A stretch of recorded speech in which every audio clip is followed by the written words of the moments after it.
Hi friends, welcome to learners cupboard. First values రాసుకుందాం. C3, E5, H8, H8, K11, L12, R18, W23.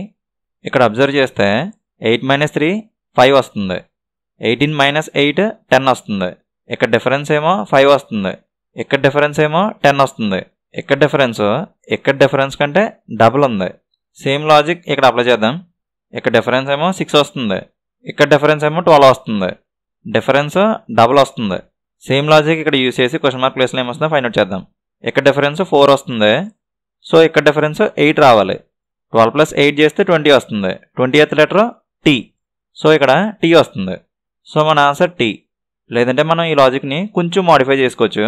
ఇక్కడ difference 10 వస్తుంది. ఇక్కడ difference ఏమో 5 వస్తుంది. 5 × 2 చేస్తే 10 వస్తుంది. 10 సరిపోయింది. ఇక్కడ డిఫరెన్స్ 12 వస్తుంది. ఇక్కడ డిఫరెన్స్ 6 వస్తుంది. 6 × 2 చేస్తే 12 వస్తుంది. సరిపోయింది. ఇక్కడ డిఫరెన్స్ ఏమో 4 వస్తుంది. 4 × 2 చేస్తే 8 వస్తుంది. సో ఇక్కడ డిఫరెన్స్ 8 రావాలి.